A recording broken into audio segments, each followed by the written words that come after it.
All right, welcome to Springdale Elementary Science webinar number 4. My name is Jake Beers. We're going to today discuss the 5E instructional model. So just as a reminder with webinars, we're going to mute audio, stop your video. We'll have some time for Q&A, well, not today, but usually on webinars we have time for Q&A. Today we're just going to do this as just a recorded webinar. So this is webinar number 4 in our series we've done this year. The first one was unpacking the 3 dimensions. We went to the SEPs, claim, evidence, and reasoning, and now we're on to the 5Es. We will have 2 more of these webinars that come out, and again, they're live streamed, but also archived so that you can access them at a later date. And those can be found right here under the Springdale Elementary Science website under Professional Learning, where you can find all the webinars and information that go along with them. So our agenda today is to talk a little bit about engagement. Then we're going to jump into what does a 5E model look like, talk about how sequence matters, and with some application, and we won't have Q&A today. So just a reminder, the Arkansas K-12 science standards are our new science standards that came out. We've been rolling those out for about 1.5 years now, and those are based on the next generation of science standards. Arkansas was one of the lead states. We had Springdale educators who were part of the team who helped develop the standards, and so for us it's a great time because we can share resources across the country and use those materials and resources. So if you see things that are NGSS aligned, they also align to our Arkansas standards.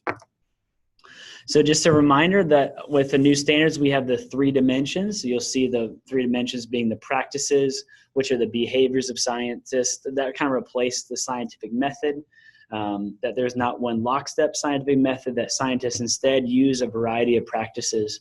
We call those the science and engineering practices.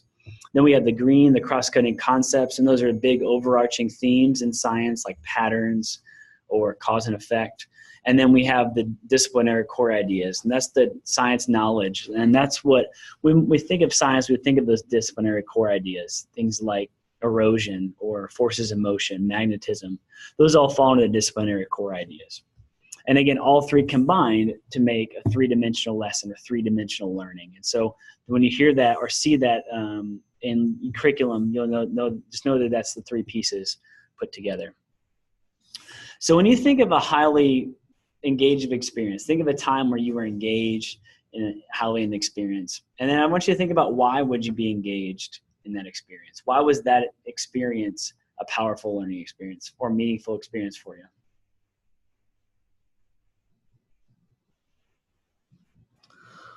Well, when I think about experiences that were highly engaging, I think about things like movies or TV shows. So Sherlock, on the BBC or on PBS was one of my favorites because it was a cliffhanger. People may think of Stranger Things or Survivor. Maybe it's The Bachelor or The Bachelorette. Most recently, March Madness kept many people up at night on the edge of our seats. There's a lot of drama that goes on. It could be going to an escape room or an escape box. It could be training for a marathon or a running event. It could be cycling or working out, just different things that you're engaged in.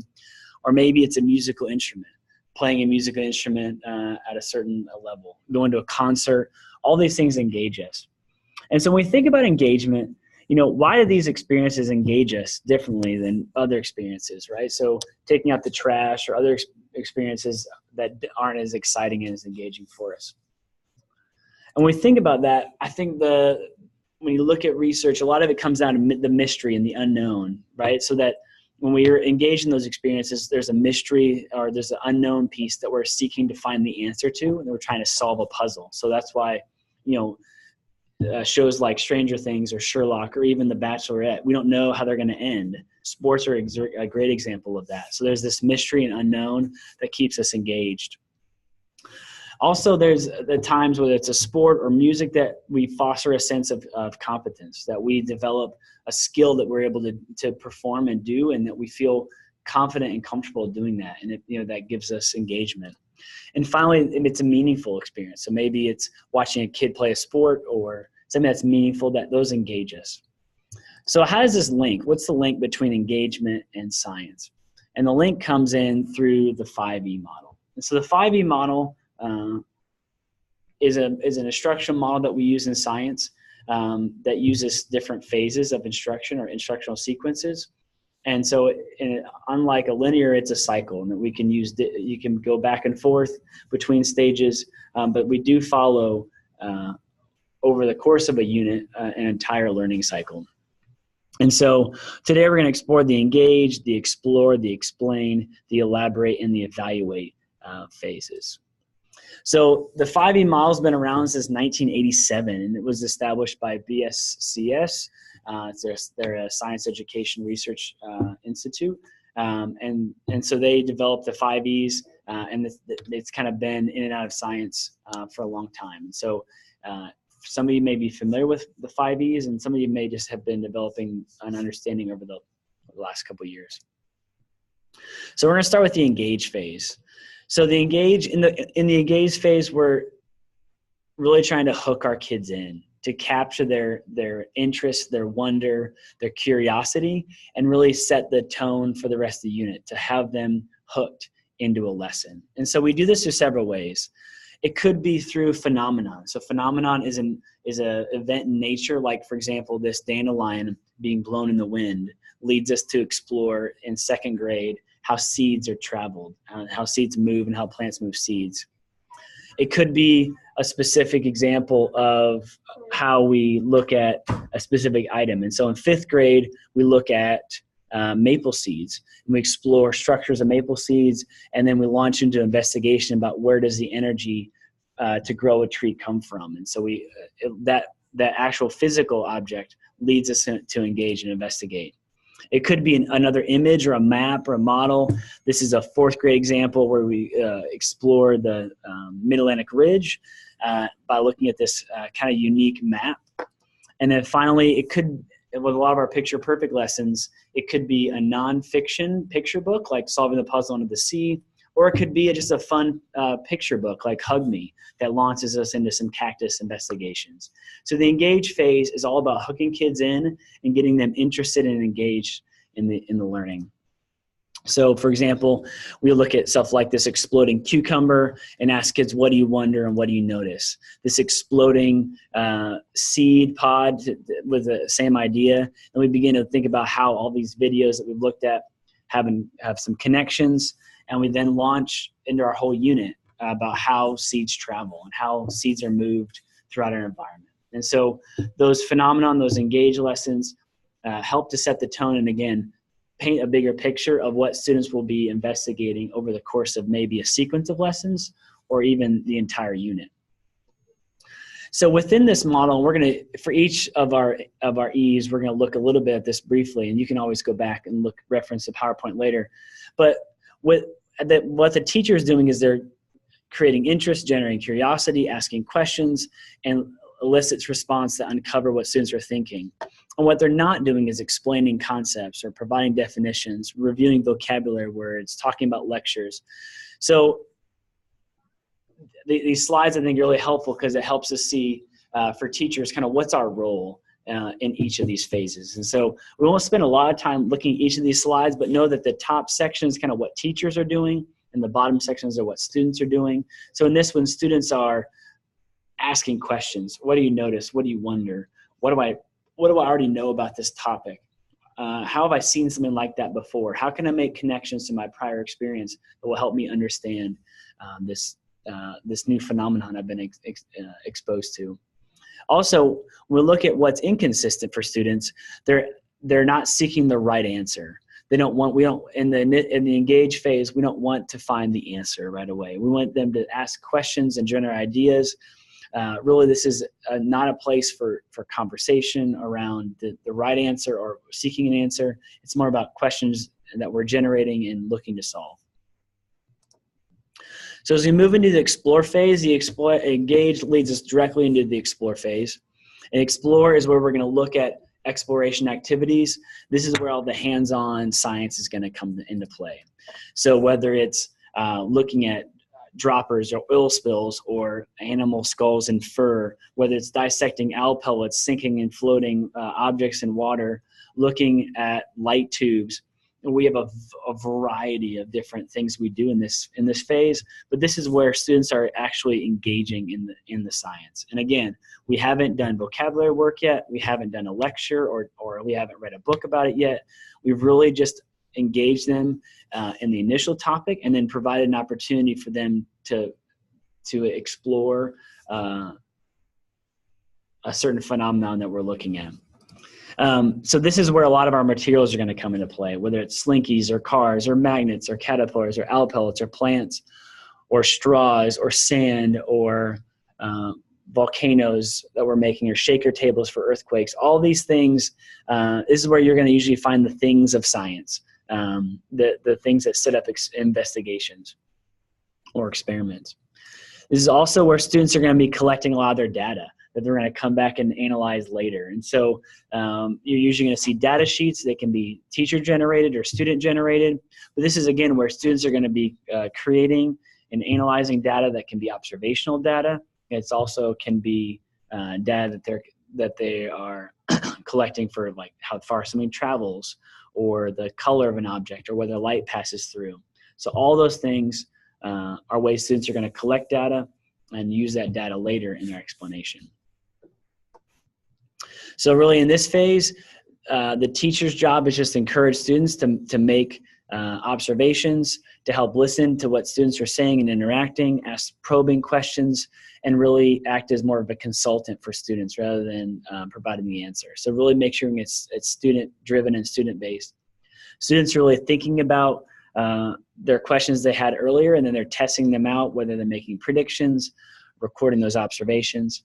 Again, teachers are not teaching concepts at this point. And this is, I think, where I always struggled as a classroom teacher, was I was so quick to get into explanations, not letting students struggle with the concepts and creating their own meaning initially. And so I really want to encourage teachers to make sure that we provide that time for kids to explore without giving them the answers too early. But that doesn't mean you're not active in the process. So it doesn't mean you stand back. It means that you're a facilitator, you're a guide, you're asking probing questions, you're helping set up the investigations, but really you're more of again, facilitating the conversation and process. When we get to the explain phase, this is where learners are going to articulate their own thinking and listen to their peers. This is where a lot of conversation comes in. This is a lot of where data analysis comes in. This is where a lot of nonfiction text comes in as well. And so in this phase, students are going to be using things like a clues chart, where they're going to be writing down their learnings and their evidence, making questions that they had earlier, and coming back to looking at some science practices. Here's an example of a teacher using another clues chart. And then here's another one for how patterns help us. So the teacher is helping to facilitate student learning by helping to gather the evidence that students are collecting in one location, allowing students to ask more questions, and then again, generate the conversation together. Here's a great example of a teacher here in Springdale who used this as a board where students were writing their own connections, and they were making their connections between the geosphere and the hydrosphere and the biosphere, and the students were able to generate their own thinking and organize the thinking there. And again, this is where the explain phase is where you're going to introduce some teacher-directed instruction. So this is where you're going to do maybe some read-alouds, videos, science textbook reading, brain pop, nonfiction textbooks, things that are going to provide students with some science knowledge is what are going to come in during this phase. So for example, if we're in a robot lesson, we look at clock springs after students have explored with wind-up robots, and they learn about how the clock springs work, and then they can apply that to later thinking. So again, this is the time where students are then connecting their experiences to the scientific understanding to make meaning of what they've experienced and how it connects to the science framework. And again, so this is a copy of that book we just looked at. But again, nonfiction text, videos, and discussions will provide the resources. Another great thing to have during this time is science talks, just like we do in CGI math, where we're projecting student work and the students are talking through their thinking. It's exactly the same kind of discourse you can have with your students around in science. And so it's a very transferable skill for teachers to have those discussions in science, looking at data, stopping and saying, having students show their thinking, show their data, and really together collectively make some meaning. Again, anchor charts are a fabulous way to do this as a class. So here's some different examples across our curriculum of anchor charts that teachers have made. I love the idea of using three-dimensional anchor charts, having anchor charts that students can access throughout the unit and that are student-driven as well. And again, this is another time you can bring in the CER, the claim evidence reasoning. So students are looking at their claim, and they're writing a claim and backing up with evidence and gathering reasoning from the different texts that they read. So again, in this section, in the explain section, the teacher takes a more of an active role. They're really helping to provide some definitions and explanations. They're looking to shape how the student's previous experiences and kind of wrap them up together with the new learning that they've just established from the text. And they're really working to just support the discourse, the conversation that's going on with students. So then we get to one more thing. So I think it's important in this phase to make sure that students are really backing up their thoughts with evidence. And that's really important as they're doing their sense making, to be able to go back and support their new thinking with evidence that they either got from a video or a text or their experiences and how they made the connections. So just making sure that students are providing that evidence. Then we get to the elaborate phase. And the elaborate phase is kind of, it sometimes feels like a catch-all, but it really is a place where students are kind of refining their understanding, and then they're applying their thinking to a new scenario, or applying their thinking to solve a task. And this is usually where we see in the STEM fields a design challenge come into play. And so students are applying their previous learning to design or create something. And so, for example, in this windmill activity, students were creating this windmill to see how that affected the number of pennies it could pick up. And so again, they're applying their understanding of energy transfer they learned about in some previous lessons to generate these windmills. And so they usually are a continuation of the previous lessons that students have been exposed to. And again, in this phase, teachers really encouraging students to apply their thinking, looking at making the connections back to the data, and making the connections between the previous learning and the current learning. All right, and that leads us to the last E, which is evaluate. And so the evaluate phase, we're evaluating students' understanding of their thinking. So there's tons of different evaluational tools that you can use. Obviously, you're also evaluating as you go. And so I do want to reiterate that when you get to the evaluate phase, there's an arrow to engage, there's an arrow to explore, an arrow to explain, and an arrow to elaborate, because each of those phases, as a teacher, you can take formative assessments. You're evaluating your students' thinking. How well can they ask questions? So you're constantly evaluating and monitoring. However, at the end is when you can do a greater assessment component. So that could be a formative assessment probe that you started the unit with, like this land or water probe, and then you come back to later. It could be an ACT Aspire sample assessment that's tied to text, like this one from 4th grade. It could be a design challenge, like these balloon cars that students were created, or it could be that CER that they wrote. And so there's a variety of different ways that you can evaluate students. Whether it's a weather skit or a design poster that they designed, or a design challenge that they created that they thought out instead of actually went through. Those are the evaluational components. And sometimes the evaluate is actually linked to the elaborate. And so you'll see elaborate and evaluate dependent upon each other, because the elaborate was the extension and the evaluate of that extension of the student's thinking. And so again, this is the way you're observing. A lot of our report card data will come from this evaluate phase. So when we talk about application, we think about the previous science model. The science model I grew up with was a teacher would lecture and introduce vocabulary. We would maybe read a section of the textbook.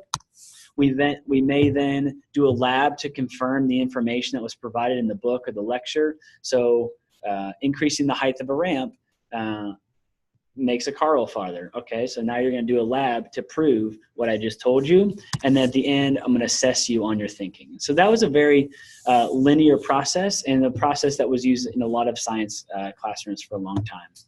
And again, that differs from the 5E model. So in the 5E model, we're engaging students with a read aloud. So for example, in this third grade lesson, it's a read aloud called Clink, which is about a robot, which just hooks kids into this idea of robots and how they're shaped and how they move. Then we do a wind-up robot exploration where they're looking at the pattern of motion, where the students are doing a wind-up toy investigation, and they're collecting data about the patterns that in the distance it travels. We then come back to a nonfiction read aloud during the explain, and we talk about the patterns that they observed in their data. We read a book to talk a little bit about springs and how springs work, and students make the connection between the wind-up robots and the springs. We then elaborate in this lesson by students design their own wind-up bracers using a spool and a rubber band, and then they make the connection to that. And then the evaluate piece of this lesson, the culminating evaluation, is they write a manual for their spool racer. So again, it connects the elaborate and the evaluate. And that's not always the case, but in this lesson it is. So again, very different than the linear, I'm going to tell you something, then you're going to do an activity to prove it, that it works, and then we're going to evaluate on it. In this one, it's much more student-driven. Students have some choice in how they go about their thinking. It's also connecting student learning, which is critical for meaning making and sense making. So across our curriculum, you'll see that these are two samples of curriculum guides. Every lesson in our curriculum is tagged as one of these two. And sometimes you'll see both, like the engage or explore together, or an elaborate, evaluate together. But every lesson is labeled with one of those words. And again, that helps you as an educator determine, what is my role during this lesson? Am I a facilitator? Am I helping students set up an experiment and kind of helping to monitor that? Or am I providing some direct instruction? Am I reading a book aloud and then connecting their students' learning to that? Or am I evaluating what my students' thinking is? So again, the curriculum will provide that, and the sequences are laid out for you. You can move lessons around, but it is important that you wouldn't put in a explain lesson before an evaluate, before an engage lesson, because again, the sequence does matter. So you can maybe move weeks around or lessons around, or maybe sequence them out further. But again, you wouldn't want to jumble up lessons in a different order, due to the kind of the nature of the instructional cycle. So again, here's an example of a week from fourth grade. So we have an engage lesson the first day, to an explore, to an explain, to elaborate, to evaluate. So every day is a different one of those E's. And so again, that's not always going to be the case, as in this fifth grade example. We have an engage, explore on the same day, then we explain, then we elaborate. We don't evaluate right there. We go back to engage, explore. And so again, sometimes you won't go all the way through the learning cycle. Sometimes you'll hop back and forth between two to be engage, explain, with different learning experiences. And so I want to leave you with just the notion that instructional sequence matters, and that the way we structure our teaching, the way we structure our instruction can have a lasting impact on student learning. So if you have questions, please feel free to email me. As y'all know, my email is jbeers@sdale.org. We do have 2 more webinars left. We have one on the engineering design process that will take place on Tuesday, April 17th. And then our last one of the year will be on Tuesday, May 8th for formative assessments in science. Thank you, and have a wonderful day.